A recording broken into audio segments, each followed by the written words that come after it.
Federal Executive Council approves 2018-2020 medium-term expenditure framework and fiscal strategy paper.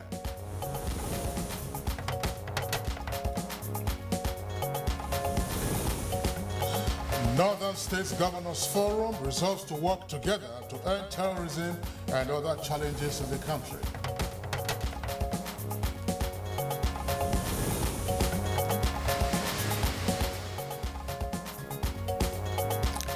Chief of Army Staff charges troops of Operation Lafia Dole to be more professional to reduce casualties during operations.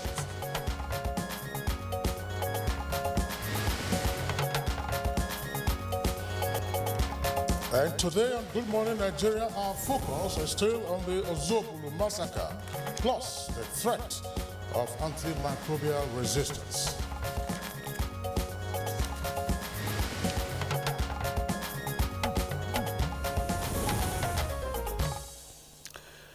Now, the incident that happened in Ozubulu at the weekend is not one that anyone can forget so easily. Now, it is like what unfolds in a horror film, but the bad thing about it is that it is real. That's right, Kyria. Now, the people of Ozubulu, a community in Ekusigo local government area of Anambra State, were thrown into mourning, and indeed the rest of the country also thrown into mourning in the early hours of Sunday, the 6th of August, as a gunman, or some gunmen, as also alleged, walked into St. Philip's Catholic Church and started shooting sporadically, killing ultimately 13 persons and injuring several others. And of course, police authorities in Abuja during the weekend confirmed that 3 persons had been arrested in connection with the attack, just as Governor Wuli Obiano of Anambra State dismissed the insinuations that it was a terror attack against the church. The governor said it was a gang war that had spilled over to the state from neighboring African country, assuring that it would be the last time such a thing would happen in the state. All right, now the National Drug Law Enforcement Agency, that's the NDLA, has said that it's already linking up with international collaborators and in respective countries with a view to establishing the veracity of the allegation of drug-related activities that we have in connection with the massacre on Sunday at Ozubulu. And still on the tragic killing, the Nigerian Labour Congress (NLC), in a statement signed by its national president, Comrade Ayuba Waba, described the incident as animalistic, bizarre, reprehensible, and shocking. Now also, the traditional ruler of Ozubulu, Obi Felix Nnamdi Oruche, on his part condemned the attack of his people, describing it as wicked and cowardly. Now, he also said that government and security agencies must fish out those behind it for punishment, adding that it was a sacrilege for anyone, no matter the provocation, to go into a church and attack innocent worshippers who went to pray to their God. Now, on the alleged business disagreement involving their sons living in some other country that may have led to the incident, the traditional ruler said that there was no connection between the killings in the church and the business transactions that were allegedly said to have gone sour. Kingsley, isn't that being confusing, if you should say that? Well, going by these reactions, the questions... The conclusions will appear to be premature. Exactly. The questions we will be asking what could have precipitated this type of attack? What is the motive behind it? And how is the community healing after the incident? And how can such incident be avoided in any part of the country? All right, so that's one of the topics segments on Good Morning Nigeria today. And then on health. Now, although antibiotics are used globally for the treatment of a number of broad-spectrum diseases, recently the Association of Medical Laboratory Scientists of Nigeria warned on the dangers of misuse of antibiotics, as well as the resistance that could arise therefrom, and therefore leads to the damage of some organs, as well as have economic consequences. I think misuse is the issue there, because many resort to Self-medication. Self-medication. That's right. Now, antimicrobial resistance happens when microorganisms such as bacteria, fungi, viruses, and parasites change when they are exposed to antimicrobial drugs such as antibiotics, antifungals, antivirals, antimalarials, and anthelmintics. As a result, the medicines become ineffective and infections persist in the body, increasing the risk of spread to others. Now, around the world, some 500,000 persons develop, as is said, multi-drug resistance to tuberculosis each year. And drug resistance is starting also to complicate the fight against HIV and malaria as well. Now, why is antimicrobial resistance a global concern, and what accelerates the emergence and spread of antimicrobial resistance? That's the second subject of our discussion today. And Good Morning Nigeria, as we seek to get answers from our guests on the program. Now, it is Good Morning Nigeria, live on the network service of the Nigerian Television Authority, wet overnight in the Federal Capital Territory, right here where we are broadcasting from our headquarters studios. My name is Kingsley Osadolo, and I welcome you to today's edition of the program. And I'm Kirian Umayo, joining Kingsley to welcome you to this edition of the program. I will also, as usual, bring you other segments, including newspaper review, business, sports, and as well as arts and entertainment, in addition to foreign news. Let's now join Lydia Bassi for the morning news on Good Morning Nigeria. Lydia, good morning to you. Good morning, Kieran. Good morning and welcome to the news. The acting president, Professor Yemi Osinbajo, has approved the appointment of new permanent secretaries in the Federal Civil Service. In a release signed by the head of the Civil Service of the Federation, Mrs. Winifred Oyoita, the list of the successful permanent secretaries and their states of origin are as follows: Ehuria Georgina Ekeoma Abia, Akpan Edet Sunday Akwa Ibom, Anagbogu Ifeoma Nkiruka Anambra, Wilson Jack Didi Esther Bayelsa, Gekwe Grace Isu Cross River, Alibo Lawrence Delta, Uweifu Clement Edo, Folayon Olaniyi Ekiti, Osuji Marcelinus Imo, Muazu Abdulkadir Kaduna, Suleiman Lawal Kano, Abdullahi Mashi Katsina, Adebiyi Adekunle Lagos, Ibrahim Musa Nasarawa, Odewole Alajide Ogun, Adeshola Olushade Ondo, Adekunle Adeyemi Oyo, Nabasu Bako Plateau, Ekaro Comfort, Chukwume Bebo Rivers, Umar Mohammed Bello Sakwato, Aduda Gabriel Tanimu FCT. The statement further said that their portfolios will be announced in due course. The Federal Executive Council has approved the 2018-2020 Medium-Term Expenditure Framework and Fiscal Strategy Paper with a resolve towards achieving 7% growth rate by the end of the period. Also approved is the restructuring of the national debt portfolio aimed at reducing the cost of borrowing by government and creating room for banks to lend more to the private sector for wealth and job creation. These are part of the resolutions at the meeting presided over by the acting president, Yemi Osinbajo.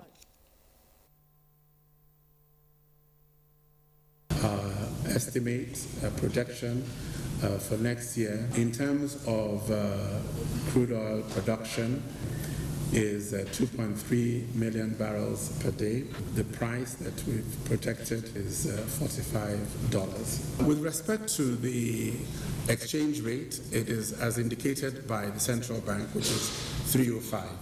We are committed to achieving a 7% growth rate by 2020. What we're simply doing is substituting the maturing Naira debt with cheaper dollar-denominated debt. So we're not dollarizing the economy. Now, in terms of the impact on our Naira, it's actually positive because what it means is effectively $3 billion will be coming in to our foreign reserve.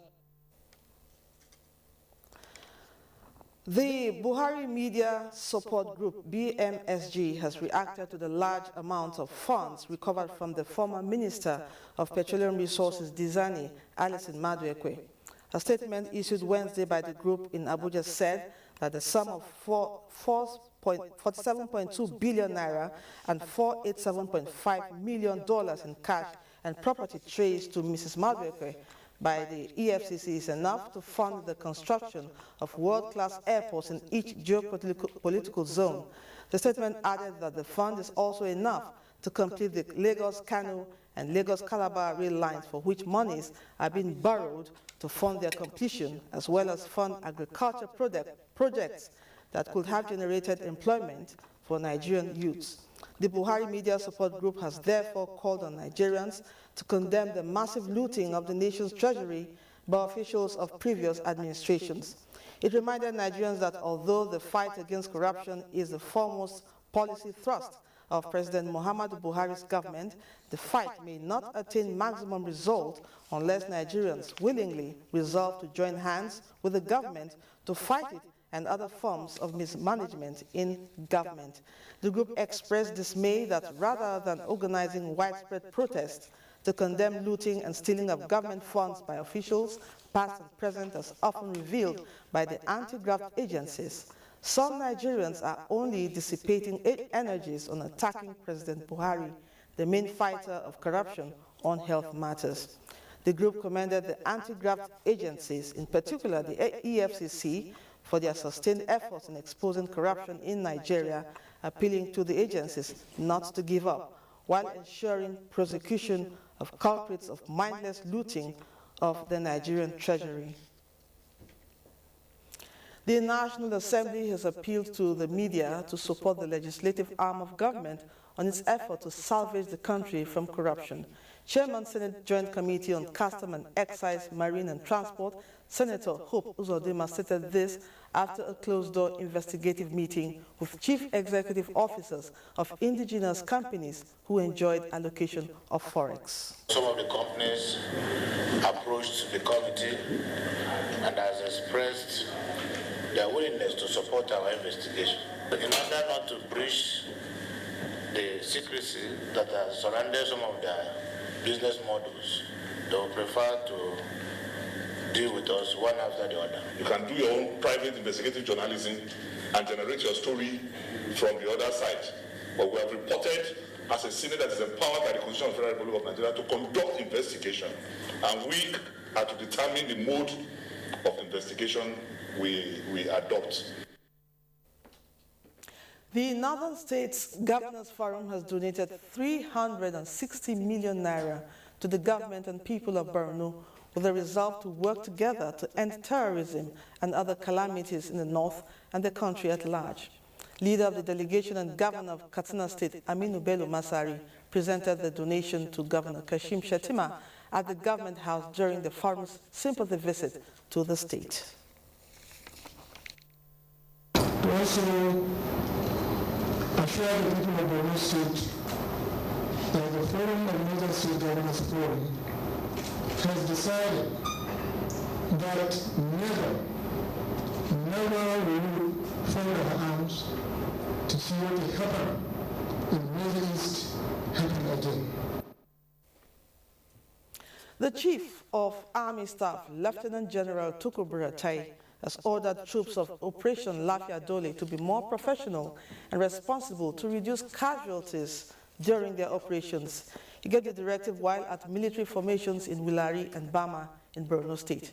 Defense correspondent Ismail Musa reports that the visit is in line with the recent presidential renewed directive to the military to swiftly eradicate the insurgents. You must carry this in deep into their territories. You must go further. That should be the next strategy. The remnants that are roaming around in the bushes and the forests must be followed through, be identified and cleared accordingly. The House Committee on Information, National Orientation, Ethics and Values will continue to work hand in hand with agencies of government towards achieving the benefits of democracy. Members of the committee said this during an oversight visit to some agencies. National Assembly correspondent Dennis Adegunloye reports that the Nigerian Television Authority was the first port of call by the committee. It is your responsibility to point out these imperfections to us, and it's our responsibility to listen to your views and suggestions and implement them. The most important thing is that both sides are working for the interest of the masses of this country.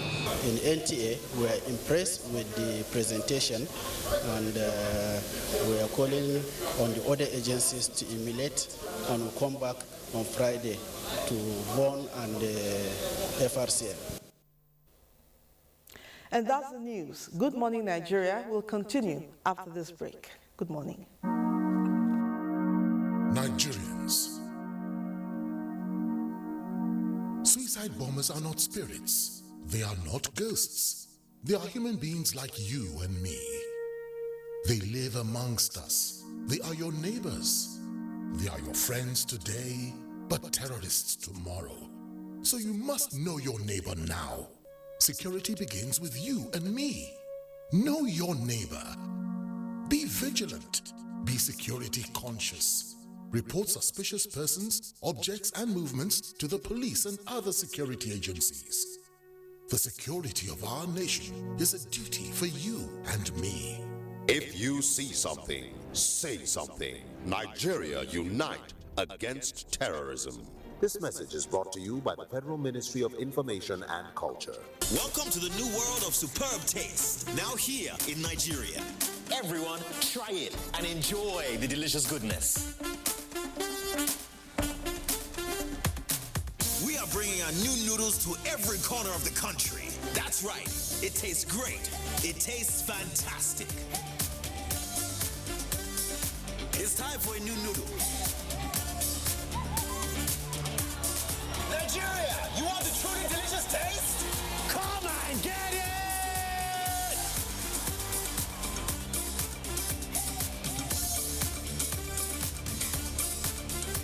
Be supreme, Nigeria.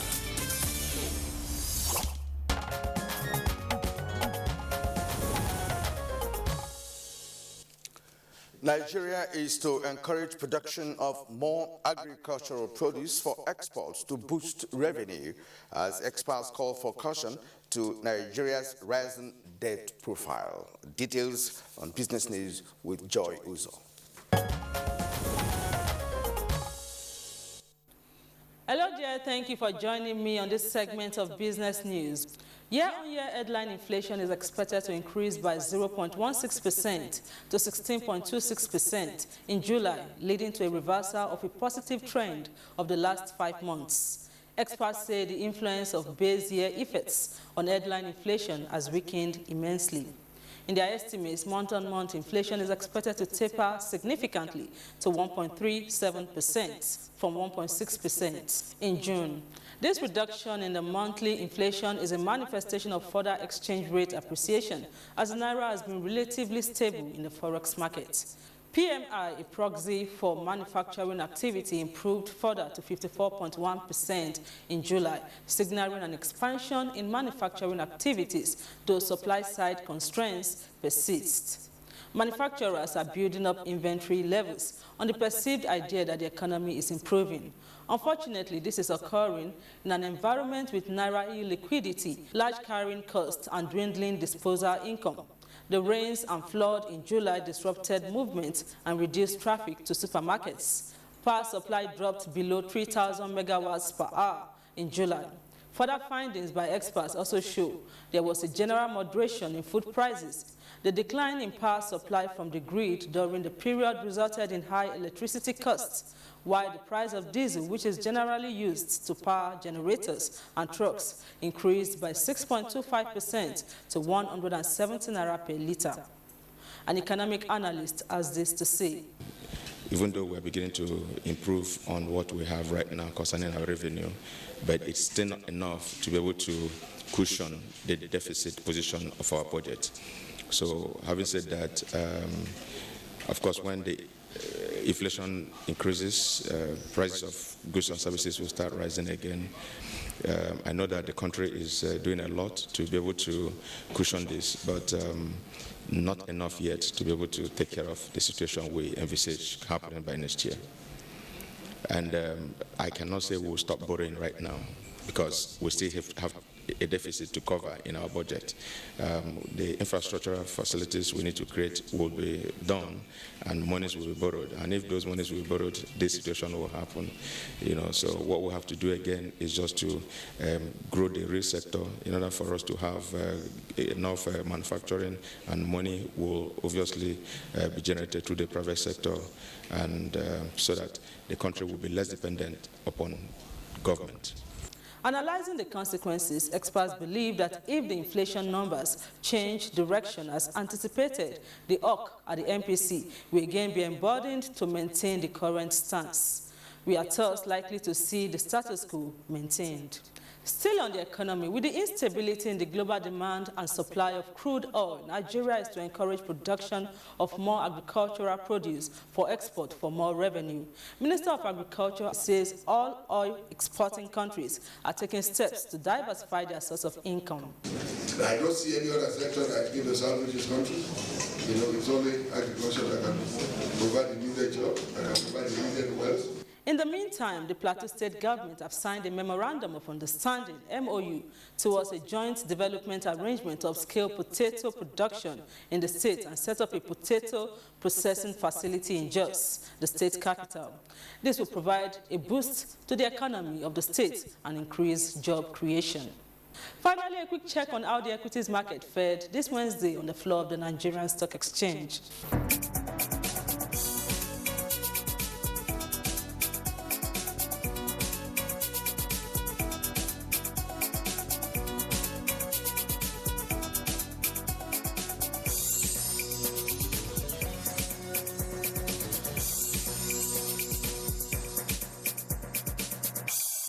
That's Business News. I am Joy Uzo.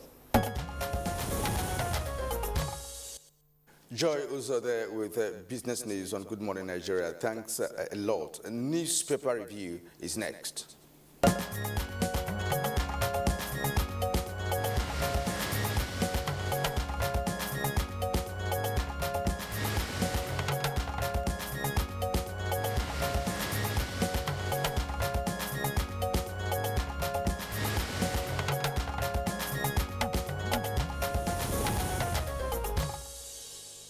Bayo Toby, our newspaper reviewer, is right here with us for today's edition of the program. Bayo, morning and welcome. Thank you very much. Good morning, Kingsley. Good morning.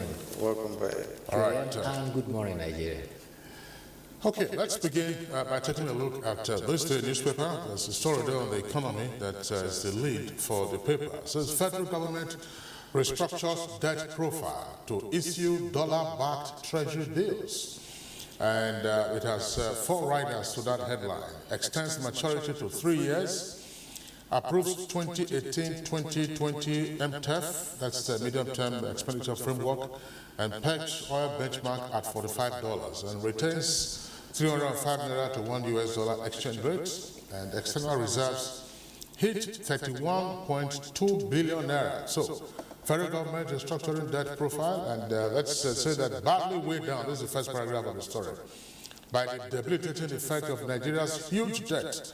The federal government yesterday sought a way out, approving the issuance of dollar-backed treasury bills. That's part of the story. Of course, we'll be owing in dollars now, Bayo. Yes. So that's part of what brought the economy into its knees from the 1980s, if we all recall. How Obasanjo, Yar'Adua, and Jonathan allegedly squandered 11 trillion naira electricity fund. Of course, that's taken from a report put together by the Social Economic Rights and Accountability Project, that's SERAP. Now, below that is another headline that says, Lassa fever, that's the kicker. Lagos places 22 more persons under surveillance. Details of the story can be found inside on page 59. Now, above the nameplate of this day newspaper, one headline we're taking from there, court strikes out federal government suit against 7 banks over TSA. That's on page 10 in greater detail. All right, to blueprint now, the blueprint for today. Below the nameplate, we have NAF fighter jets destroy terrorist hideout in Sambisa. That's on page 8.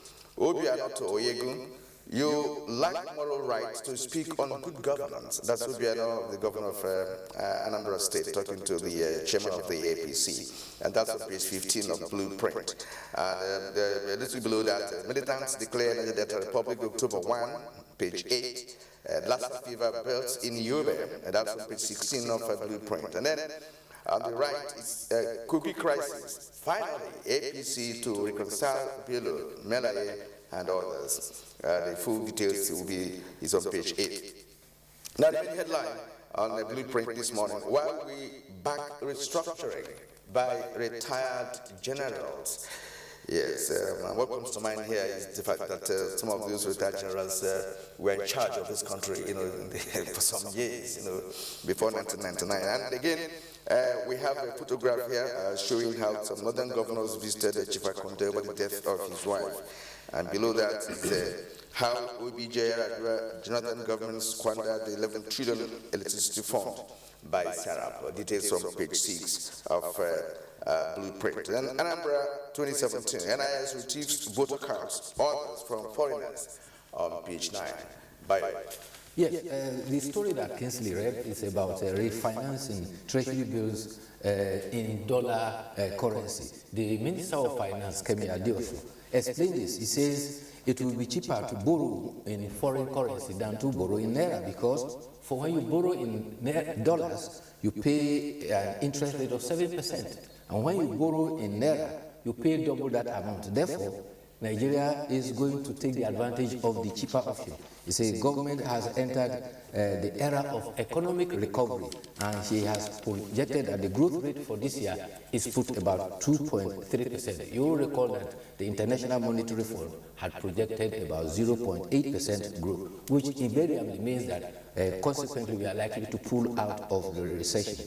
Meanwhile, the Minister of Budget and National Planning has also indicated that the growth rate forecast for 2018 is 3.5% and not 4.8%. That of 2019 has been put at 4.5%, and it is hoped that the economy will continue to grow on ascendancy up by the year 2020 to about 7%. He has also put the production of crude for the year for next year to about 2.3 million barrels per day, and will be sold at a projected rate of $45 per barrel. The central bank has also given that notice that it is the first time in 2 years Nigeria's foreign reserves has risen, and it has peaked now at $31.22 billion. The inflow into the economy was about 35.41%, while the outflow was 12.73%, and that is a positive indication. It's positive, yeah, it's positive, but is that the reason why we are now issuing treasury bills in dollars?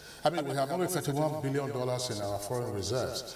By the time we probably hit around this point, we're going to find out it might be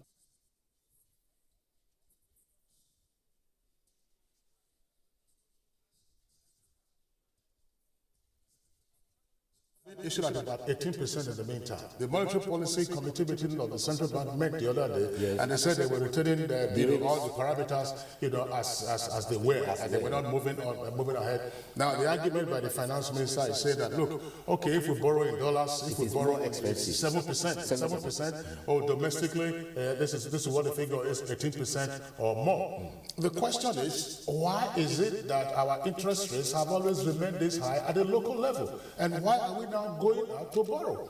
If we have no control, if we have no firm control over our forex inflows and forex outflows, as we saw in the last couple of years, then going forward, our debt burden is going to be another, I don't know, period. I think it's something. The luck we have now is that the inflow now is more than the outflow. But how long can we continue to sustain it? And we can't run the economy on lock. Yes, the danger you have pointed out is quite palpable, but I think they are the experts, they will look at it. Let's look at the updates, particularly on Lassa fever.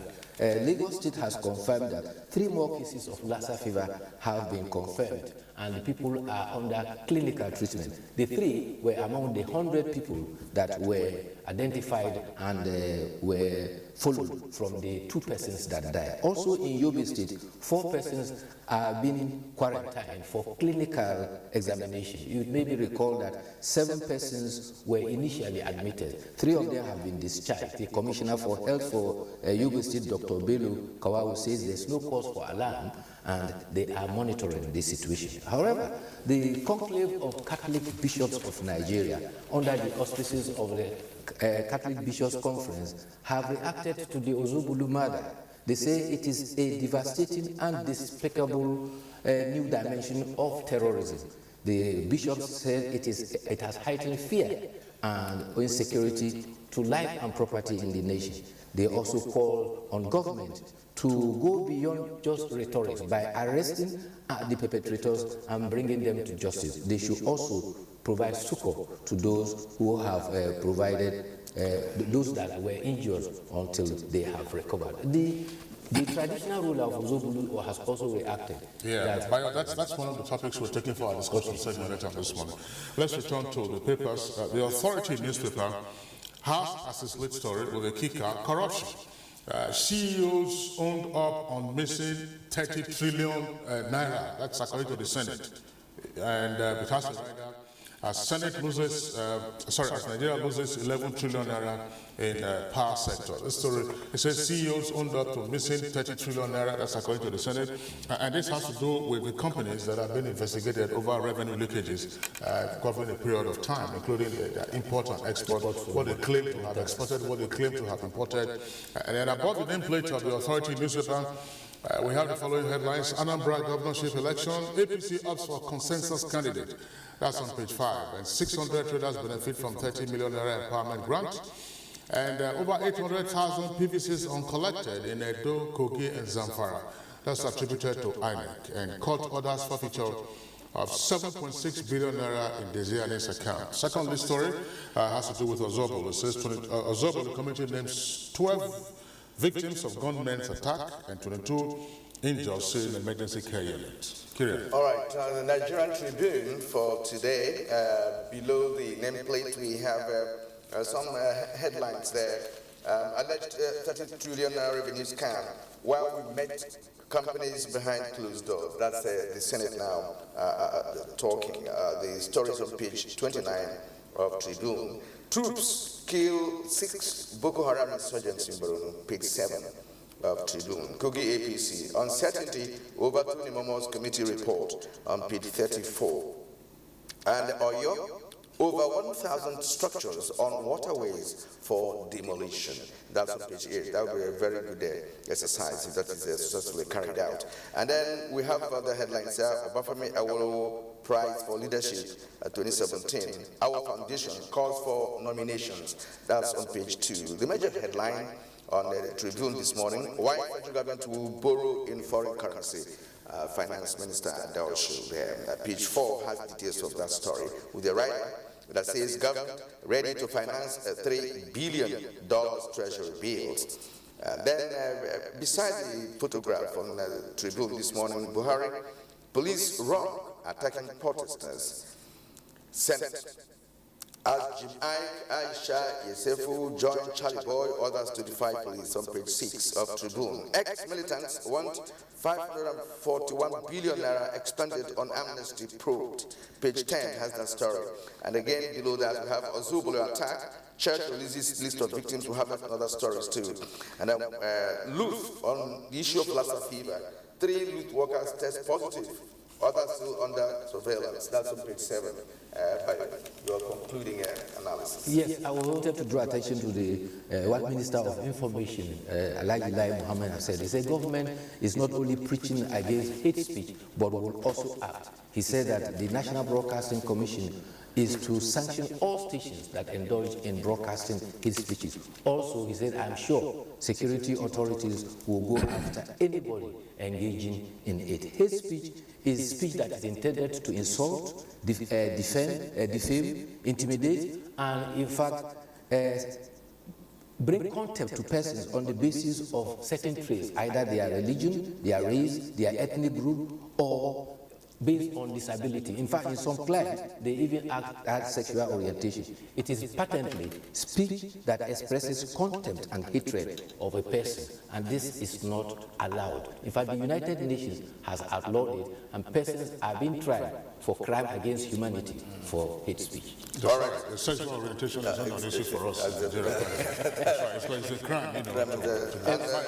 Yeah, that's the much that we can take. We have the Punch newspaper, but we'll not be able to go there because Punch, the late story has to do with the Lassa fever incident, of course, at yes, as well, which we've already discussed.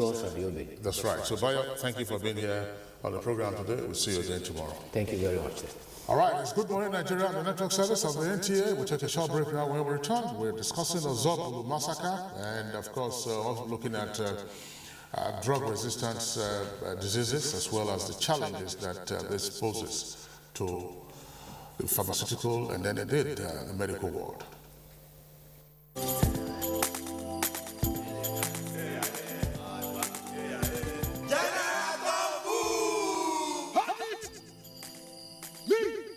I don't come out my hand from oil country. General, what you going to yarn? What do they yarn, sir? I don't understand, though. Because they spoil our time, our environment. And they cause our people serious harm. Militants say, you know, me, I not do again sound. Because why? Change begins with me. This message is brought to you by the National Orientation Agency in conjunction with the Federal Ministry of Information and Culture. This week, your rib-cracking comedy, Professor John Bull, takes a swipe at how we think we belong among the human race while others do not belong. Albinos, a hunchback, and everyone else in their category. Anywhere they enter, there's padlock. Simply because they possess certain genetic differences from the majority. What do you want? I want to buy banana. Please go. Why?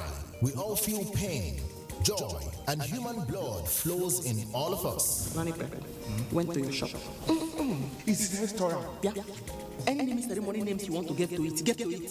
I just don't care. Keep a date with Professor John Bull in this episode titled Not One of Us. So these people don't view the war. They said the post is no longer vacant. Over and out. Brought to you by Glow. The largest data network, Glow Unlimited.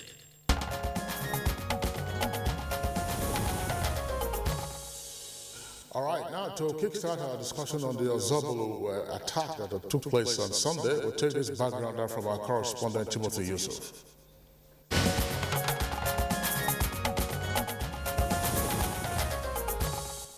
It might be too early to ascertain what actually led to the attack on St. Philip's Catholic Church in Ozubulu, located in Ekusigo local government area of Anambra State, following the Sunday morning August 6 attack, which many likened to a drug war. The state government described it as a feud between two gangsters. For now, the police and other concerned security agencies said they are still investigating the remote cause of the massacre. It was an in-house fight. You know, they are natives from here, according to the story, which we are working on, and that the fight was taken from, they brought into Nigeria, not only Nigeria, but Anambra State, not only Anambra State, to their home village, which is Amakwa, Ozubulu, and not only to the home village, they took it to the home of the house of God, which is sacrilege. Many villagers from Amakwa community who attended the early morning service and were caught up in the unfortunate incident would not forget the tragedy in a hurry after the shooting incident inside the church. Scores of worshippers were reportedly killed in the attack, while many others sustained various degrees of injury. We started hearing sound like boom. After that boom, we started hearing do. So when I saw the Reverend Father, he just ran up. So I turned, I saw a man carry a gun. The young man with gun, I don't know where the guy just came from or who the guy is, entered inside the church and started harassing gun. So, but how I escaped, I lied down on the floor between the two seats. That is how God saved my life. Though most of the people refused to discuss what might have fueled the attack on the church, it was gathered that mistrust among people from the area, residing mainly in South Africa, was rampant and giving elders in the community a cause for concern. Catholic Bishop of Nnewi Diocese, Most Reverend Hilary Okeke, at a funeral mass for the deceased, prayed for peaceful repose of their souls and quick recovery of those wounded. We have come here to turn to God in confidence and in trust for the dead, so that the dead will have eternal rest, for the wounded, that they may have healing, for the parents and the families, that they may be consoled and helped in every way, for the parish, that the parish will have confidence in God, and even though they have gone through this suffering, that they will still know that God has not abandoned them. The Anambra State Governor, Willie Obiano, said the State Police Command has arrested some of the suspects that perpetrated the heinous crime, while condemning the senseless killings and brazen violation of a sacred place of worship. The governor promised that this will be the last time such will happen under his watch. Ozubulu killing is not the kind of terrorism that you used to know. So it's not by Boko Haram, it's not by anybody. Again, it's not by people agitating for separation. It's not from them. Ozubulu killing is a feud between two gangsters that live somewhere outside Nigeria. They killed themselves over there, and they decided to come home, and both of them are from that village where the church is built. We picked up some guys who are giving us lead, and very soon I'm very confident that we're going to pick up the guy that did that thing, dead or alive. He enjoined citizens to maintain calm as government is poised to ensure their protection. Meanwhile, the massacre has left many wondering why such dastardly acts will be carried out in the place of worship. What went wrong to warrant the senseless killings? Where is the place of societal value among the people? These are questions begging for answers as Good Morning Nigeria again beams searchlight on the Ozubulu massacre.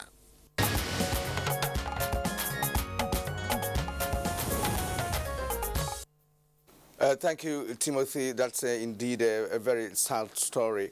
And we're going to kickstart our conversation today with that topic. Now, joining us to discuss the Ozubulu incident in Anambra State is from our Enugu studio, Commissioner for Information, Anambra State, Honorable Tony Nnacheta.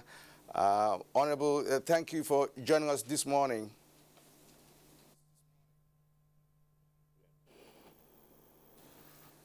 Yes, thank you indeed. You made an effort 2 days ago to be part of this conversation, but it didn't work. But today we're happy to have you in our Enugu studios for it.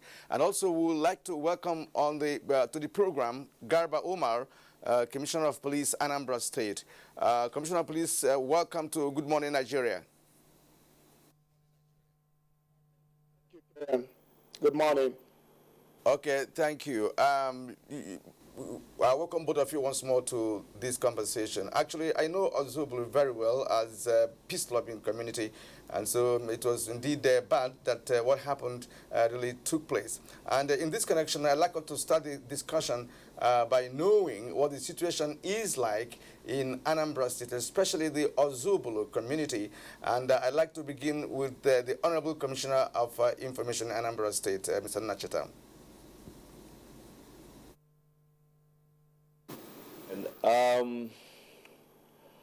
Ozubulu, as you know, is a boisterous community on its own. The past 5 days have been very traumatic. The shock is palpable. People are so traumatized. Never has anyone imagined this kind of carnage, you know, on a Sunday morning, in a church, in a community where there are no tensions. The wounded are in hospital. Thank God healing is taking place. But you can imagine there are several of our people in the mortuaries. So many families are about coming to terms with deaths in the family, early deaths. And until the pain sinks in and we guys begin to do the funerals, as it were, we will not have closure in a long time. Apart from the investigation by the police and security agencies, we have to deal with the fact that there's a major rupture in our society, in our families, where something's totally alien to our values as a people, as indeed was in the Anambra, has taken place, and it's tough. It's tough. But as you said earlier, as the bishop said, God has not abandoned our people. All right, Mr. Tony Nacheta, thank you very much. As you indicated, I mean, this is a traumatic incident that has occurred, and from all indications, there is probably no parallel to this, even during the Civil War, which ended, in 1970. But, of course, on the heels of the incident, the state governor made a broadcast to the people of the state, and in particular addressing the Ozubulu community. What impact has this made with regard to calming nerves and then kick-starting the process of healing, which is going to be a long drawn-out one, as some experts have indicated? Okay, good to see you. Yes, the governor reacted immediately this incident took place. We got information early, and the governor was at the crime scene, as it were, with the commissioner of police. And in the course of the day, decisions were made. Governor talked to our people in the Anambra, reassuring them that this is such an isolated, freakish, gangland incident.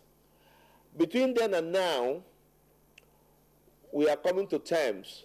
Of course, we have heard and listened to commentaries, read commentaries that are, if you like, on the fringe.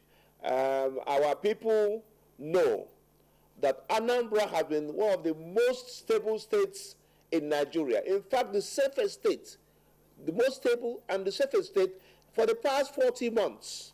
We've gone to great lengths to get our people to know that the values of governance is for them.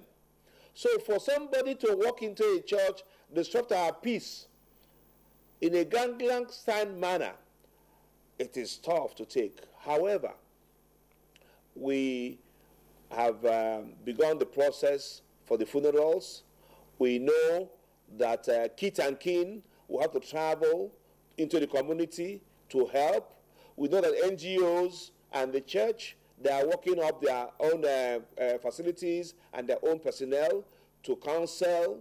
Therapy will take a long time. But we know, Anambra, that this is not a sectarian issue. It's not economic. It's not political. We have first information report that is a feud, and we'll leave it to the agencies who have the constitutional mandate to investigate to continue. What government is doing, what the people are doing is to find consolation, to condole our people, to pray, to support them. It will take a while, but I think Anambra people in prayer, in solidarity with our kith and kin in Ozubulu. It hasn't happened anywhere else before, as you like. I mean, unless motor accidents or if you like, when we have fire disasters. This is a different version of calamity inside the church on a Sunday morning. The most peaceful time you can think of.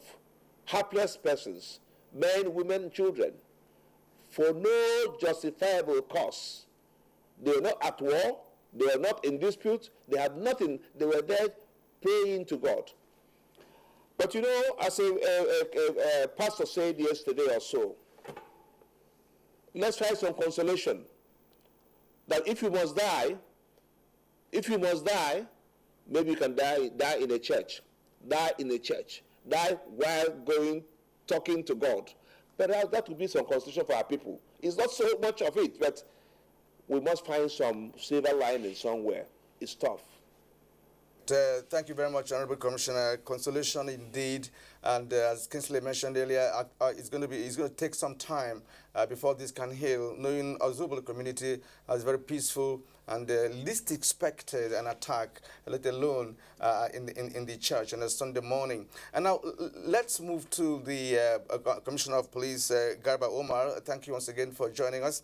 I know that you are currently carrying out investigation. The police is currently carrying out investigation, and it's not going to be that easy to do that, given the fact that we have information, especially from the governor of the state, saying that this is a spillover, from African country. And one wonders how you are going to coordinate the investigative aspects of this incident, knowing that is not completely local.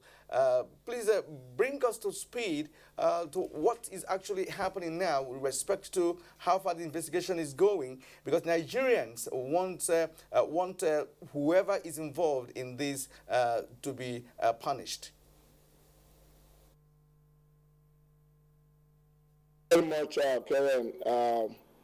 It is a sad incident, and we are doing everything humanly possible to make sure that those who committed the act, this dastardly act, are brought to book.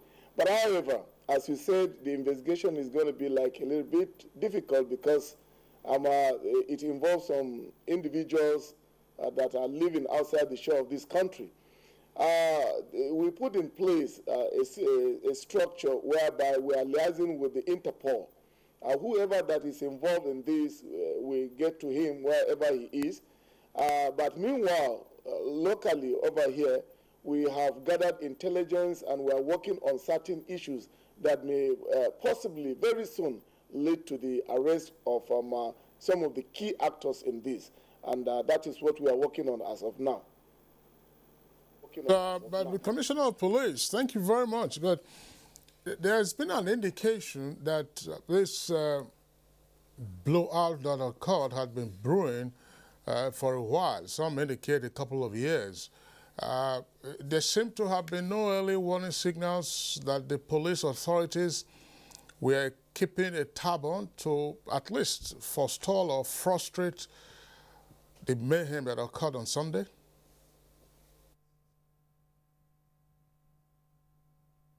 You are correct, but however, you should know in Amakwa, Ozubulu in particular, is a peaceful environment community, and this fight is not here. As we said, it's a fight that has been going on outside the shores of this country, precisely some people are calling South Africa, and we don't have jurisdiction over South Africa. However, the community has been, we have a good relationship with the community, the vigilantes, the PGs, the Igwes, and so on and so forth. We have good relationship. And that is why you see in some part of Anambra, in most part, the police have an excellent relationship with the communities. And that is why this incident came as a surprise and sudden. There was no indication, there was no sign of anything that will happen like this. And that was why, not that the police are relaxed, of course, the police are vigilant. We keep vigil on this. And I assure you that very soon, Kinsley, very soon we'll get to the root of this. Honorable Commissioner, just as a follow-up, do you have anybody arrested so far in connection with this? And if the answer is yes, are you getting any fruitful information that could lead, to the nabbing of the kingpins, who actually planned, this attack? Yeah, of course, we made some arrests. 3 individuals are arrested and they are helping us with the investigation. And also, the victim, especially one of the victims that lost his father on this, who is probably the target of the attack, we have gotten in touch with him. He's given us also useful information, though he's not in this country, but we have gotten in touch with him, And he will soon be back, and he will soon be with us to give us more detail, which will lead to the arrest of so many. But meanwhile, on our own, we have developed intelligence, and we have certain individuals that we are looking for. I may not mention the names, or I may not disclose who they are, but definitely we have information, and we are working on it. And very soon, probably by the end of this week, we may pick one or two of them that may give us more information on why, how, where, and what was the reason behind the attack. But definitely we have some people, and they're helping us in this investigation. They're in our custody. All right, Police Commissioner Umar, thank you very much for the information that you have given us so far. But considering the horrific nature of this incident that occurred on Sunday, and of course the negative reactions that it provoked throughout the country and as well as elsewhere around the world, is this matter with regard to an investigation and collecting the right evidence related to the incident, is it one that is being handled solely by the Anambra Police Command, or are you getting support from Force Headquarters? Kingsley, let me mention one thing here. As soon as this incident happened, the Inspector General of Police, Ibrahim Idris, Platoon MNI, MPM, sent in the Technical Intelligence Unit of the force. And you know, the Technical Intelligence Unit of the force, they have made tremendous progress in crime investigation. And they are in our Anambra, they are working with us hand in hand to fish out. As I'm talking to you, we are speaking now, they are on one area where we are working to get some of the suspects. So I assure you we have a helping hand from the Force Headquarters, and they are involved in the investigation. And that is the highest intelligence unit of the force that have done so many cases in and out of this country. Thank you indeed, Police Commissioner. And let's go over once again to Honorable Commissioner for Information, Tony Nnachita.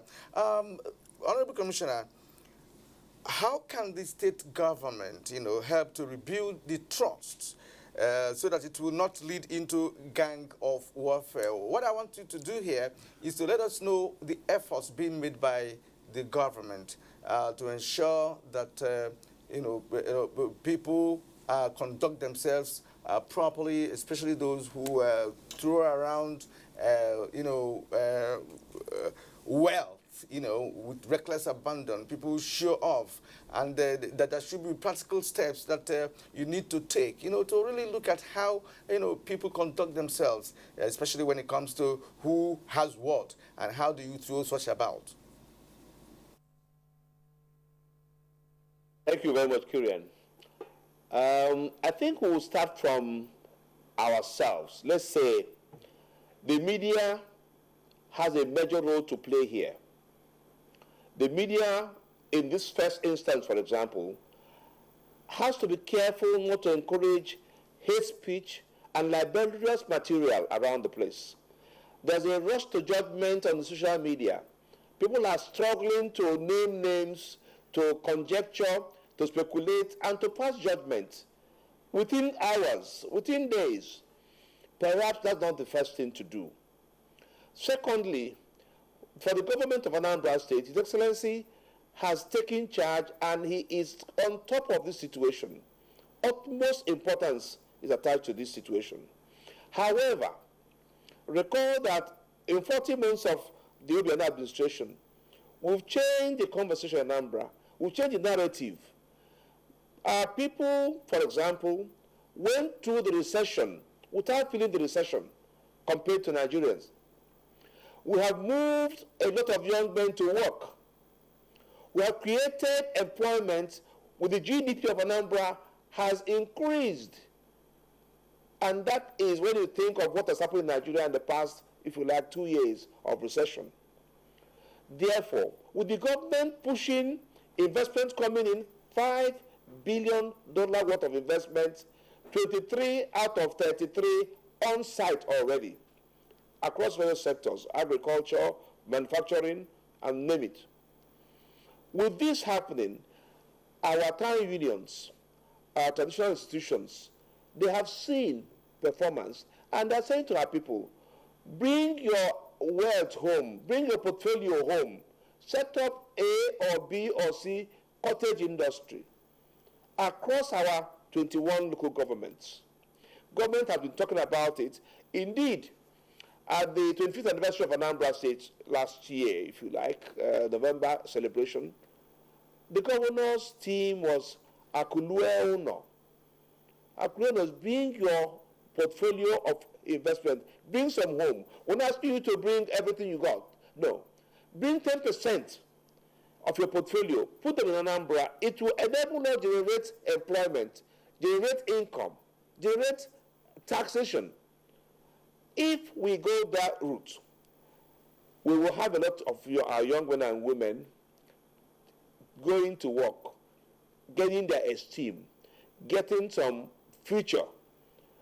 I know that it's going to not a one-day event, but that is one of the ways the media can help.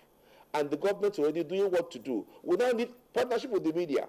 Our people are conscious of it, that not every gold is gold. Not all that glitters is gold. We know that you cannot come every morning and begin to do due diligence on everybody who spends his money. So long as he's not indicted, he's not investigated, he's not judged, you cannot say, don't spend your money. The government cannot continue to do due diligence on every individual who drives past in a big car. But the society has a chance to say, we do not want to see display of affluence. We want to see the cottage industry you put up for our people. It belongs to you. You pay workers. It multiplies the velocity of money in circulation in our community. What has happened in Anambra State in the past 2 years shows that the community, for instance, in the recession, the government decided to build 20 million naira worth of project in every single community. That is to say, 179 communities in Anambra State, government said, choose a project you prefer, up to the value of 20 million naira. Choose a contractor for your community, and that was funded. Out of 179 KO, we've gotten 165 completed. Some are doing boreholes, some are doing town halls, civic centers, market, abattoirs, classrooms. So, well, Tony Unachata, Honorable Commissioner for Information on Anambra State, as well as the Commissioner for Police, Anambra State Police Command. Gentlemen, we're getting to the tail pace of this discussion segment. We have two topics to deal with. But as you very well will expect, there are reactions coming in from our viewers already by way of tweets. They've taken advantage of the Twitter handle at NTAGMN. We are taking some of those tweets right now, and then we'll return to you two guests in our Enugu Network Center. Sunday Michael Amankoji, one of our regulars, tweets. Greed, desperation, and love of money are what played out in Ozubulu, and it's put a huge question mark on our security surveillance. Now, Tony E.A. Says the killing inside the church, I don't think they know the consequence of this very act. God should take control. And then Dele Jack Solomon tweets, heartfelt condolences go to the government and good people of Anambra, the bereaved families, and the church. We pray for the repose of the souls of the departed. And now from Festus Akimboewa, murdering of innocent, unarmed worshippers on a Sunday morning is the height of wickedness. It's more painful if the perpetrators are indigents. Law Afasi tweets, there's no how the police will be tailing worship centers to know when hoodlums will strike, but they were expected to react quickly. And now, Dele Jackson Solomon, it was so bad that the government went to a church to carry out this sacrilegious act. We implore the government to involve Interpol in cracking this case. Badamasi Adamo tweets, Nigeria and the Haitian state of nature. Now those involved must be disciplined severely in order to serve as a deterrence to others. Now, Ume Chimezie, the truth about what happened is not far from what is speculated. A wide range of investigation should be done. Victor Ohioswoma tweets, now the Ozubulu massacre is very sad and unfortunate. If it's confirmed that it's drug related, then it's a failure of our security institutions. And Andrew Oboro says the church has a role to play in the communities they are in. Questions should have been asked regarding the source of funds gotten. And these are some of the contributions made by Nigerians who are watching this particular edition of the program. We believe that people are really feeling bad about the situation. Now, back to Tulina Chatadi, Commissioner for Information, and Garba Omar. Both of you, let us get your final thoughts, on this issue. Let me begin with the Commissioner of Police. Thank you. We reach out to the community and we enjoin them to be vigilant, also to report incidences promptly, just as what happened on that day on the 6th of this month. Actually, the report got to us immediately the incident happened. It was 6:30. And I arrived Amakwa, Ozubulu in Amakwa, at 7:15. That's about 45 minutes. And then it's the exact time from Oka, the capital, to the village or to the town. So you can see the promptness, the response of the police.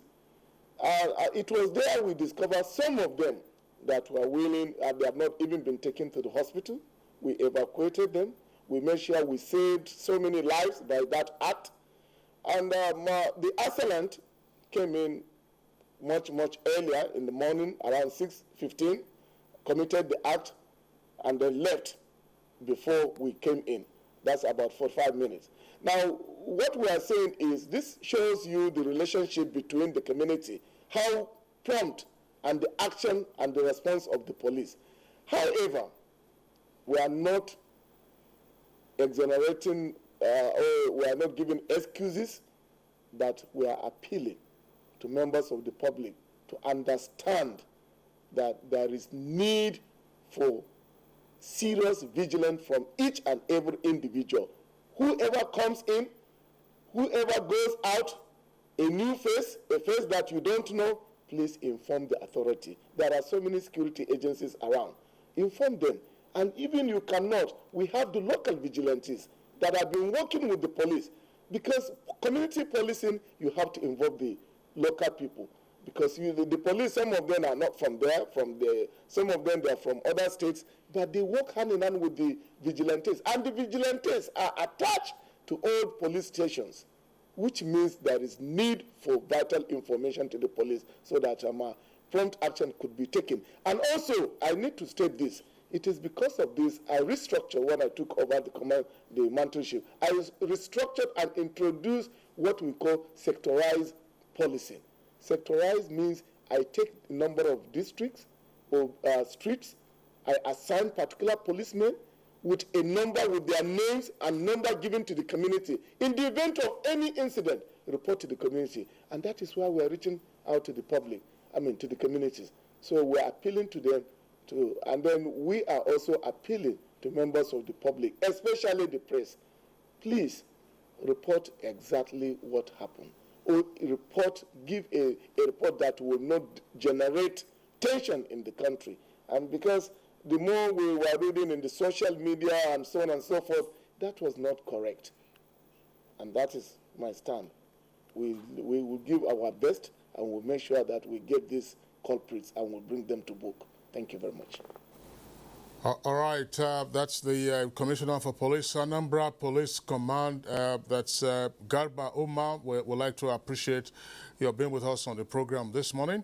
And our appreciation also to Mr. Tony Nacheta, the Commissioner for Information, Anambra State. These are very trying times, obviously. We recognize that. We appreciate your being with us, coming from Oka to Enugu to join us at our Enugu Network studios. But as you indicated, just before we took the tweets, there are reputational issues that still have to be dealt with going forward with regard to the value system. Tony Nacheta, TNT, thank you for being with us on Good Morning Nigeria today.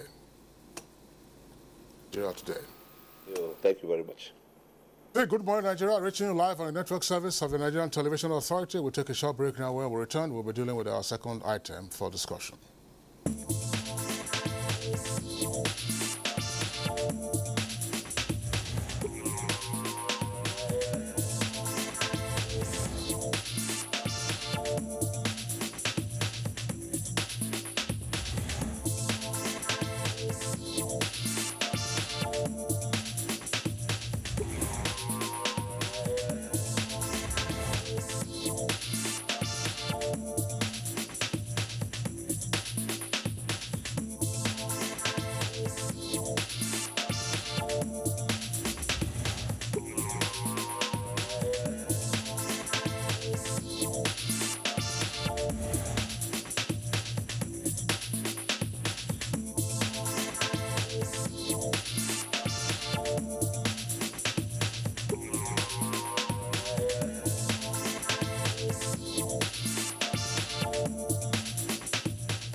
Now moving to the second leg of our conversation this morning on Good Morning Nigeria. The threat of a time when antibiotics will fail to serve their roles in combating infectious diseases is currently the biggest fear of the entire global health system, including Nigeria. Investigation reveals that global projections are that resistance will cost the entire world $100 trillion by 2050 if nothing is done. Analysts say it is currently deepening the burden of otherwise treatable diseases, including malaria, tuberculosis, HIV, AIDS, and childhood infections. This is against the backdrop that many countries complain of inability to provide appropriate access to antibiotics to those who are in dire need of them. These factors, coupled with the need to understand the scope of the challenge of antimicrobial resistance and how best to combat it in Nigeria as a country, formed the basis for this discussion, which is essentially to chart a path towards a national action plan to combat antimicrobial resistance in Nigeria. All right. Kirian, thank you very much for that, excuse me, that background report. We have a guest with us in the studios here in Abuja, but we also have guests at remote locations. We will introduce the guests once we're ready. So we'll take a short break now. All right, okay, we understand that we can go straight to our Kaduna Network Center, where we'd like to introduce Dr. Hassan Ibrahim. He's a general medical practitioner. Dr. Ibrahim, pleasure to have you join us on the program today.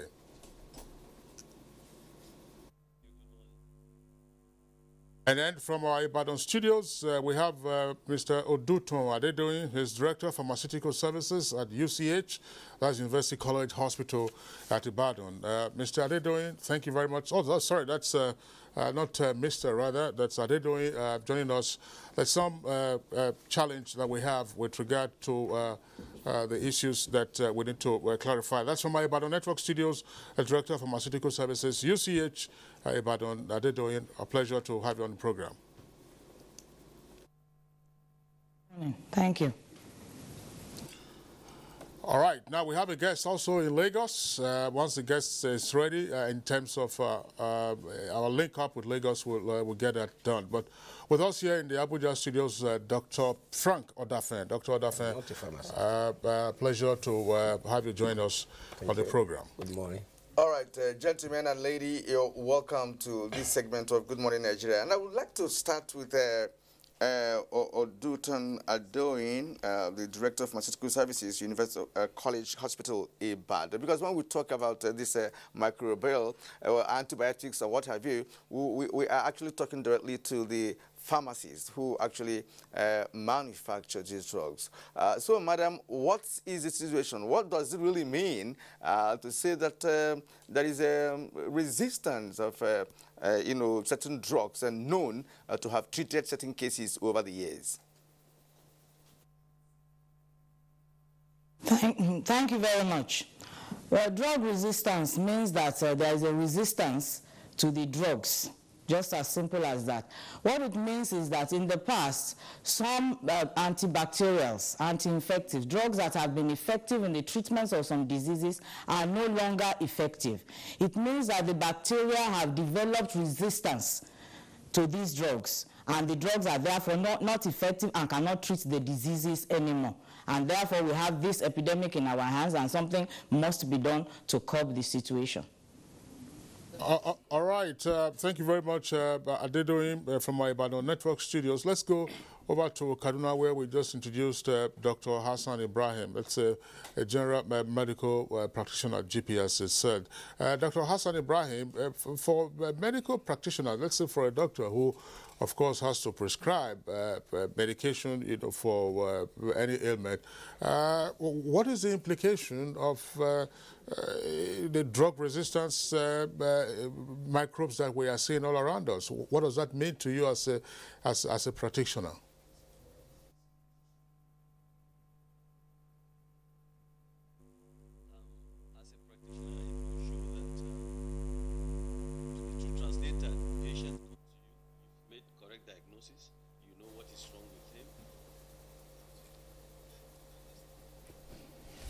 Well, we seem to be having, difficulties. Audio challenges here with from Kaduna.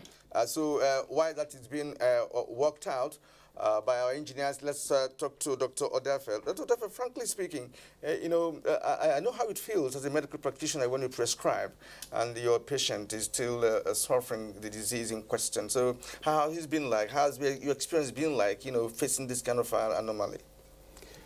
The size of the problem is really enormous. It's frustrating both to the clinician, to the doctor that treats the patient, also frustrating to the patient and his relatives when things are not getting better. You are using the same drug. And above all, it also increases unduly hospital stay. So it scales up mortality and morbidity for the patient. So when we face problems like this, it is difficult to detect early. You do not really understand or know early which microbial will be resistant to a particular antibiotics.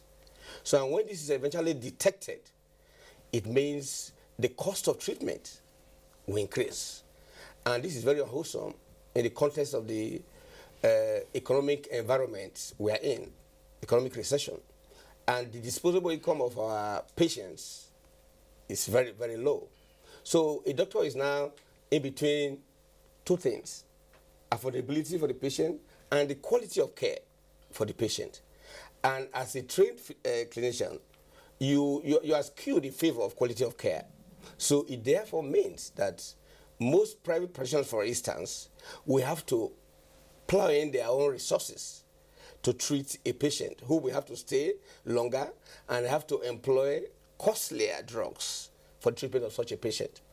And the implication of all of these is that a time may come in when we have no drug to use. Because antibiotic manufacturing is not like biscuits. It takes about 30 years for you to develop an antibiotic that will be acceptable for general use in hospitals and clinics and medical centers. So as it is now, what we have on our table are virtually been exhausted. And that is why it becomes really pertinent. It becomes compellingly expedient for us as a nation to have a plan that will help us combat antibiotic resistance. And this has to be multi-dimensional, involving clinical practitioners, doctors, involving the general public, and also involving the political will of government. All right, Dr. Odafen, before we get to the level of solutions with regard to multi-stakeholder reaction, let's return to our Ibadan studios. Oduton Adedoyin, that's the Director of Pharmaceutical Services, UCH. Mr. Adedoyin, when is it that the world, and for us in Nigeria, begin to take notice of antibiotic resistance in the medical world? That's one leg. Second leg is, what are the sources or causes of this resistance that we're seeing to antibiotic medication? Thank you. The first in the past, many patients used to die from infections because there were no antibiotics to combat these infections. Then came the discovery of penicillins in the like 1928, and it was commercially available in the 1940s. And then over the years, so many other antibiotics have been discovered, and they have been used for treatment of infections, so that people did not need to die from so many infections. But of late, now the pharmaceutical industry seems to be drying up when it comes to, discovery of new molecules for treatment of, of infections. It costs so much, to even develop one molecule for as an antibiotic that would be acceptable. The discovery starts from preclinical studies in animals, and then of course some will be dropped if they are too toxic. Then we have phase 1 trials. Phase 1 trials will be in healthy volunteers, just to test the efficacy of the safety of the drug, the safety profile of the drug. Then the next phase, which is phase 2, will then be on a small group of patients, just to see how effective the drug is. And then after that, we have the phase 3 trials. Then we have wider trials with wider number of patients. And then before the drug is eventually licensed for use. So you can see it's a very long process before one antibiotic is licensed for use. And the pharmaceutical industry, it costs, so many years, plus or minus, 12 years plus or minus a few years. And then also millions and trillions of dollars can be involved, can be spent in the research process. But since the 1980s, not many new molecules have been discovered. Now, for chronic diseases like hypertension and diabetes, there is, I would say, incentive to discover medications for them. Reason being that there are medicines that patients use for a long time, so that the industry is encouraged to know that at least there will be so many patients and they will use the drug, possibly throughout life. But for infections, they are going to use the medications just maybe a week, 2 weeks. So even the returns are not there. But the fact of the matter is that infections do kill people. So if they are not treated, and that is why it is. It has become an epidemic. And the WHO too, started to create awareness for this since the 80s. Early 90s, the WHO has started to create awareness for it, because seeing that not many new molecules are coming out, and the new molecules that are coming out are not even, some of them are not so safe. So for some reason or the other, they are even dropped off the pipeline at one point or the other. So that we just have to protect the few molecules that we have with us, and we need to regulate the use of these medications. Sorry, well, that's Mrs. Adedoyin. The question I asked was, when did the medical world begin to discover the antibiotic resistance? Is it the last 10 years, last 20 years? That was the first leg of my question. The next leg was, what are the causative factors of antibiotic resistance? Is it adulteration? Is it misuse? Is it abuse? Because I'm asking this question because I'm sure you're aware. You go to, you walk into a pharmacy and they'll tell you, oh, this is generic and this is from some reputable pharmaceutical, from some pharmaceutical company. Yes, yes, I mentioned that it was in the 80s. Late 70s, early 80s, they started to discover resistance to many antibiotics. You will remember that it was in 2004, thereabout, that there was a new treatment policy for malaria, when we stopped using chloroquine and started using the artemisinin-based combination therapy. So the issue of the resistance has been with us since about the 80s, when the world then, the WHO also started to draw attention to it. It's something that's been with us for quite a while, about 1980, I would say. And then for malaria, in about 2004, we had a new treatment policy, even here in Nigeria. Concerning what causes it, yes, a lot of the drug market is under-regulated. And so people can walk in, and get antibiotics almost, at will. And many people think somebody is coughing, they will think he needs an antibiotic. So there's a lot of abuse also, because a lot of things that we treat with antibiotics are actually some are actually viral diseases that cannot be cured with antibiotics. So when we expose when there is a lot of burden on these drugs and their antibiotics, the bacteria are exposed to to these drugs, then they develop the resistance. And how do they develop the resistance? The drug itself, the bacteria also want to survive. So they are it's like a survival, in their survival bid, then they mutate. And so during the mutation, when they mutate, then the drug is no longer effective for treatment. For instance, okay, we have what we call the beta-lactam antibiotics. And what the antibiotics, after being exposed to it, it's been effective to start with. Then after being exposed to it, the antibiotic in a bid for survival, then develops some enzymes that will destroy the beta-lactam ring in the antibiotic, making it ineffective. And so that is why that is how the resistance develops. So a lot of drug abuse, yes, when we use antibiotics when we are not supposed to use them, when they are not used according to the doctor's prescriptions. Some people use the antibiotics, so if the doctor says use it for a week, it has been prescribed for a week, they just use it for maybe 2 or 3 days. Affordability, which has been mentioned before, and that is why we need to regulate the drug. the antibiotic drug market, especially if we want to curb this menace. Thank you very much, Dr. Pharmacist Oduto. You raised a number of issues here, but we shall return to you in some minutes. But let's talk to our guest who is in Lagos.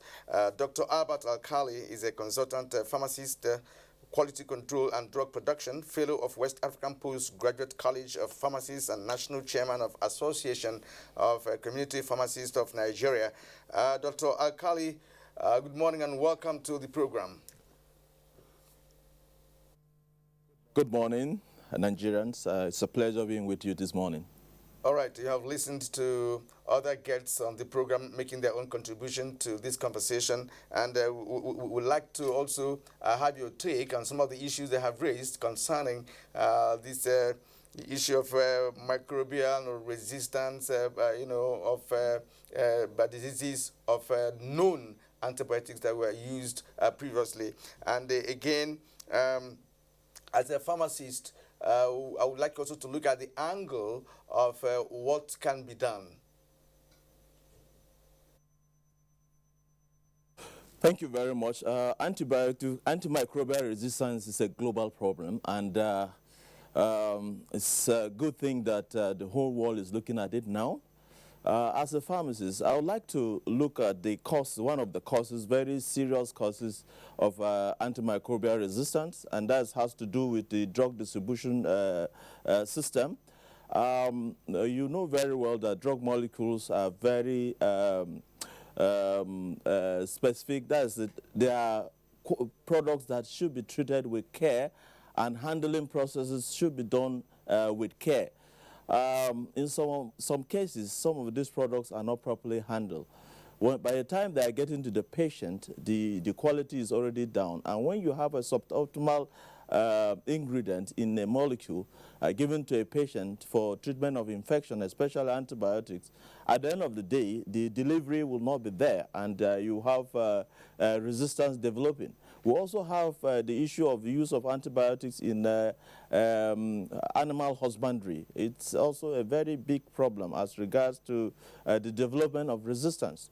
To solve this antimicrobial resistance, we need a complete global stakeholders drive. Thank God the WHO has intimated all the global world to initiate programs in every country in this regard. In Nigeria here, there was a call for the development of a national policy on antimicrobial resistance. On our own part, in the community practice, we try to enlighten Nigerians on the need to adhere strictly to prescriptions, on the need to source your drug from registered premises. So it is a very serious matter and should be taken very seriously, and it requires all the stakeholders in the health sector to put their hands together, and also for Nigerians to be aware of this.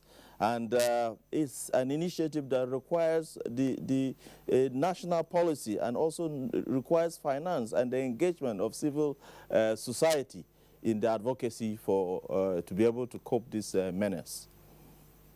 Dr. Akali, thank you very much. Now, earlier, Mrs. Adito, the Director of Pharmaceutical Services, indicated that the pharmaceutical sector would appear to be under-regulated. And we saw a few years ago the efforts made by NAFDAC to sanitize the pharmaceutical subsector in terms of medical practice, who could dispense what kind of drugs you could take over the counter, and so on and so forth. And some, of course, if you needed prescriptions before you could get them.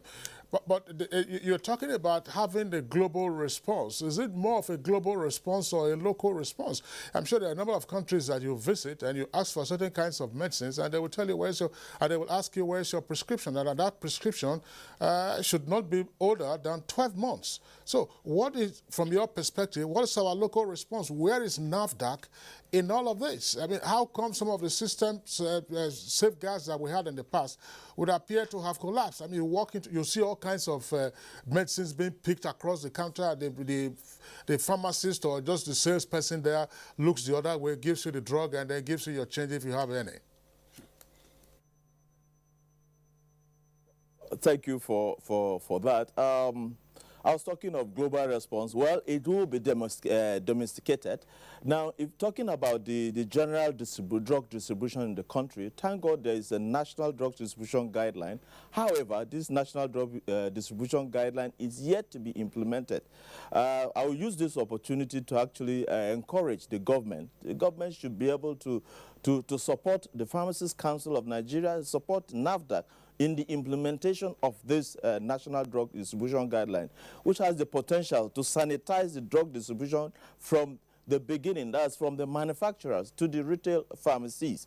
Now, I will also say that at this point that government is not doing enough in the sense that we have a situation where a regulatory authority like NAFDAC having its board unconstituted for more than how many years now? The same thing with council. NAFDAC is performing suboptimally because of some of these problems. The National Drug Distribution Guideline, the implementation has been shifted over years. We are encouraging government now to support this drive to sanitize the drug industry, the distribution from the manufacturers to. We still have open markets in this country. A situation where you can go to an open market and see people selling drugs as if they are selling articles of trade, clothes or tomatoes in the market is unfortunate. You cannot have that in the neighboring countries in Nigeria, in Africa here. So the global response I'm talking about, it's an initiative that will be domesticated in every country. And thank God we have initiated it. But NAFDAC has to be supported. NAFDAC has to do more. The Pharmacists Council has to be supported. They have to do more. It is a combination between the two to ensuring that the drug distribution in this country is sanitized. And the national task force also in place. We do not have the national task forces these days in place.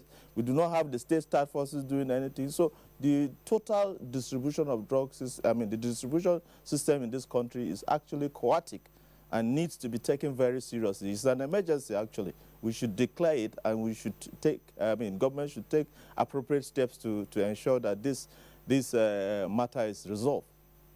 Thank you once again, Dr. Albert Alkali, for your insight into this conversation. But I'd like to return to Dr. Odafe, because certain issues have been raised with respect to the issue of the abuse of the drugs, and again, the poor handling of the, in the distribution process of such drugs, as to be the reason why this resistance. I have thought, and what I've had in the past, is that these diseases are I don't know what to say, it's multiplying. It's growing resistance on its own, just like we have the HIV virus and all that.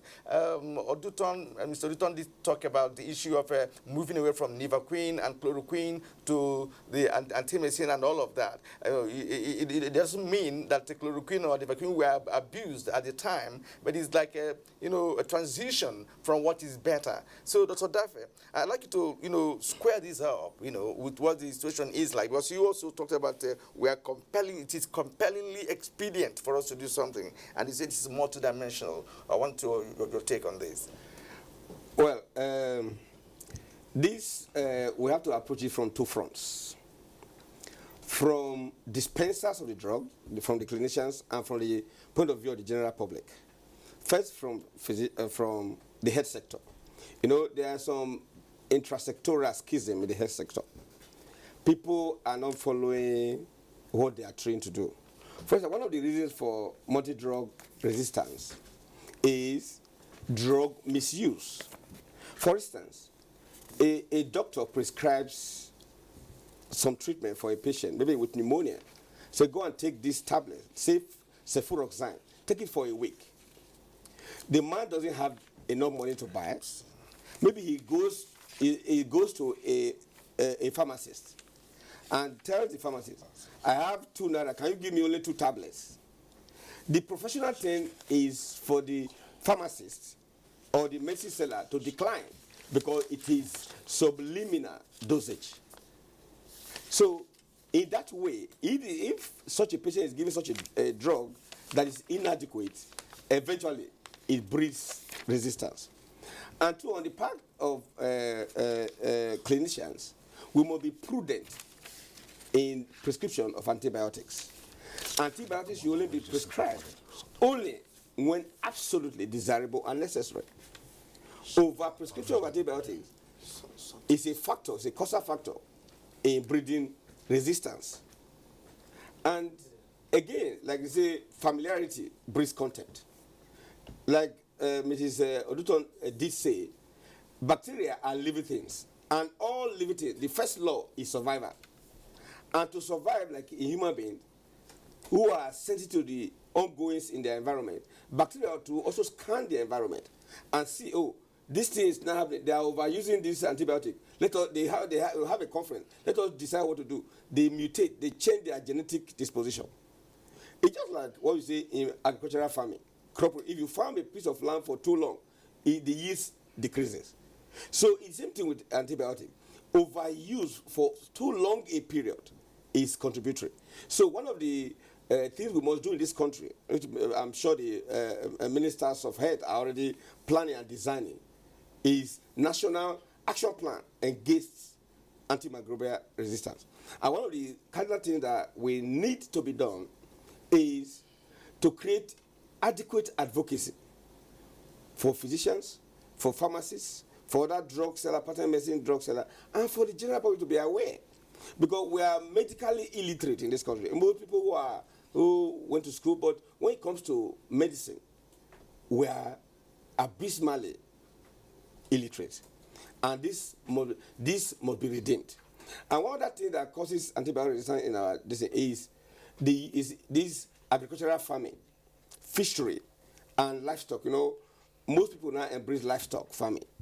And in livestock farming, to scale up production, antibiotics are used. And they are used in very low dosages. So when human beings consume these products, chicken or fish, they also ingest this antibiotic. And the innocent bacteria that were there in the human body now sense this and now develop resistance. And resistance too could also develop in so many other ways. For instance, you see tuberculosis. We now have multi-drug resistant tuberculosis. A lot, globally, it's over about 500,000 yearly that are multi-drug resistant. And even in Nigeria, over 100,000 of them in Nigeria are resistant to the routine drug. And why is this so? It is so because of our level of illiteracy and non-compliance or non-adherence to treatment regimen. For instance, for tuberculosis treatment, there's a definite time, combination of drugs, usually not less than 3 to 4, must be taken for a minimum of 6 months to 1 year, sometimes to 2 years. But many patients, out of ignorance, like the scripture will say, my people perish for lack of knowledge. When they are getting better after the first 6 weeks, they stop. So this advocacy must be dynamic, must be continuous, and must resonate in every nook and cranny of this country. Oh, Dr. Dauphin, thank you very much. You've raised a number of very important points. Just before I take on one of the other ones that we need to elaborate on, we touched on tuberculosis, which is, of course, has been discussed several times in terms of its resistance. What other disease burden in the country that we know of that, of course, is becoming resistant to antibiotics? We know most pneumonia, called pneumonia, are now becoming resistant to antibiotics, especially Klebsiella pneumonia that are mainly found in children. Because, you see, because of this resistance, we're now stepping from first generation to second generation to third generation and even to fourth generation drugs. So, and it's becoming a problem, especially in neonatology and in pediatric practices. Because these children are born, you keep them in ICU, the routine antibiotics are given to them. Only when it's becoming too late, you discover that what you are doing, the temperature remains unchanged. Yeah. It's not changing. You now do culture, and unfortunately, many people are not yet aware. Doctors, pharmacists, nurses, and hospital management are not taking it seriously. Because if you are aware, if you have that high index of suspicion, when you have a case, after 72 hours, it's not improving, think drug resistance. And therefore, your strategy must change. Your laboratory investigations must change. And your treatment module must change. If we do, and hospital management must continually and in a highly kinetic way evolve ways and means to prevent this. For example, what we call nosocomial infection. Hospital, things you even get from the hospital. And because hospital is an environment where drugs are continually being used, most of the bacteria are already familiar with the drug. They say, you are bringing penicillin. That one is small. So these are the issues. So when we are now aware and we do research continuously, because research development in hospitals has become something pushed to the background. The excuses are usually because of paucity of funding. But I believe government and practitioners must scale up research so that with research, we will be proactive. We are not going to be reactive. We are not going to wait for bacteria to resist before we detect and act. All right, Dr. Dauphin, thank you very much. Let's return to our Lagos Network studios. Dr. Albert Akale. Dr. Albert Akale, in the course of his explanation, Dr. Dauphin did say, if drawing a connection between the use of antibiotics in agricultural production and, of course, consumption of agricultural produce and the likely resistance that would precipitate in humans. We hear fish farming and so on and so forth. How much interface is there between the pharmaceutical industry and, let's say, the Ministry of Agriculture or those who are involved in agricultural production, and what level of regulation is there? Are we familiar with what Dr. Dauphin has just indicated now, that perhaps overuse of antibiotics in agricultural production could also ultimately affect us as human beings when we consume agricultural produce? Very well. It's one of the major causes of drug antimicrobial resistance. And like you rightly said, there is the need for that interface between the Federal Ministry of Health and the Federal Ministry of Agriculture, so that there will be standardization in the use of antibiotics or antimicrobial agents in farming. Because when you use them in when you use antimicrobial agents in suboptimal doses, especially in the farming, to increase yield, you have a situation where the beef or the fish products that are being given out to the public will have some of these microorganisms that are resistant to the antimicrobial agents, and people, when they take them, maybe not properly cooked, it results in the people getting infected with antimicrobial resistant agents, microbes. Also, we can get them from the feces of these animals, especially the cattle and what have you. Now, the need for continual engagement between the Federal Ministry of Health and the Ministry of Agric to create that awareness, to standardize farming, to educate the farmers on the use of these antimicrobial agents is very, very key and very, very important to cope the development of resistance in the use of antimicrobial agents. All right, we would like to thank you once again, Dr. Alkali. Nigerians are beginning to react to this conversation, and we have some tweets here that we are going to read out to you right now and see how Nigerians are taking this conversation. And we have Dele Jackson Solomon, who says antibiotic threat is now a global phenomenon that calls for urgent sensitization. It could damage some organs and cause economic consequences. Ome Chimyeze has this tweet. What will be the alternative when antibiotics fail? Emphasis should be placed on abuse as is the major cause. Festus Akibwe, where antibiotics that have saved lives are now being resisted by bacteria because of misuse and abuse in Nigeria and worldwide. This must stop.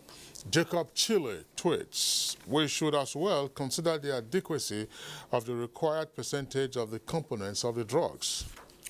Clifford Agwegutsi says cost of drugs is still critical.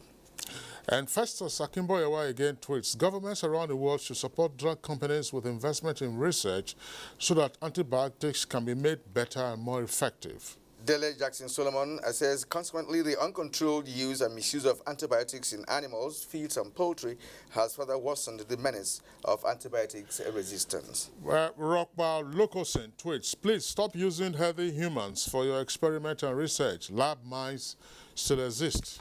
Okay, Festus Akimboyewa once again says the Nigerian government must ban the sale of antibiotics over the counter without prescription. This will reduce the misuse and abuse.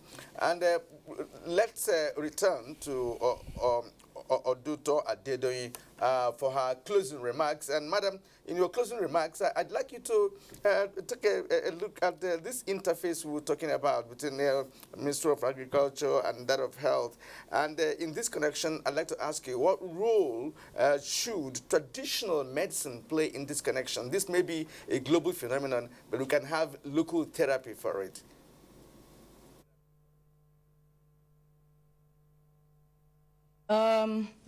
Thank you very much. In the agricultural industry, they use the antibiotics for either to prevent infection as prophylactic or also for growth, because they have seen that using some of them boosts growth so that the animals are a bit bigger. What we should encourage the agricultural industry to do, and what is being done all over the world, is that they should encourage vaccination of the poultry, vaccination of the agricultural animals, so that they don't need to use antibiotics to boost growth once there is vaccination. All over the world too, we should also encourage vaccination. Thank God, because this is also being encouraged by the Ministry of Health in Nigeria. There should be more when disease is prevented in the first place. Then, of course, there won't be, infection will be prevented. So we need to, also encourage vaccination of agricultural animals as well as as well as in humans as well, to prevent infections. And also the regulatory authorities too, what the distribution guidelines that are already in the pipeline, we should bring, they should be implemented. We should be implemented. Antibiotics should not just be bought or across the counter. They are called prescription-only medicines, and we have over-the-counter medicines. Antibiotics fall under that category of prescription-only medicines, and their use must be regulated with this epidemic we have in our hands. Then concerning the traditional medicine, because that is also very, it's not regulated. There are no standard measures for that. So there isn't really much that we can say concerning the traditional medicine. Yes, there are some that are being investigated. A lot are actually being investigated for use in many disease states, sickle cell disease, and I know that there are some that are useful. And in sickle cell disease, some have. We'll tell you they have some that have that will reduce blood glucose levels and all that. But because they are not standardized yet, I think that we should do more, carry out more research in that. Above all, I would like to say that as a nation, we should also create awareness on the use of antibacterials. Antibacterials are not just another commodity. We have our continued existence and recovery from infections depends on our prudent use of these antibacterials. So we should, well, all right, that's Mrs. Oduto Adetoyin, that's Director of Pharmaceutical Services, UCH, Ibadan University College Hospital at Ibadan. Would like to appreciate you for your insights in our discussion this morning. All right, we also would like to thank Dr. Albert Akali, that's a consultant pharmacist. He joined us from our Lagos Network studios. Dr. Akali, National Chair of Association of Community Pharmacists of Nigeria. Once again, appreciation for your being with us on the program this morning. Okay, and then, of course, we apologize. We had some audio snags with Kaduna Network Center, where we had Dr. Hassan Ibrahim, a general medical practitioner. Unfortunately, he couldn't participate in the conversation because the audio was poor. But we appreciate him for being in our studios this morning, Dr. Hassan Ibrahim. And then still with us here in the Abuja studios, Dr. Frank Odafen. Dr. Frank Odafen, we're pressed for time, but some of the key points you touched on, of course, have been very well noted, including the point of our medical ignorance that needs to be conquered if our medical governance will be right on the mark. Dr. Odafen, thank you for being with us on the program this morning. Thank you. All right, so that does it for our second topic on Good Morning Nigeria for today. We move on now to sports. Thanks for joining us for sports. The national men's basketball team, D Tigers, now has a new head coach. He's America-based Alex Nwora. The announcement was made on Wednesday ahead of the 2017 Men's Afro-Basket Tournament to be hosted by Senegal and Tunisia from September 8 to 18.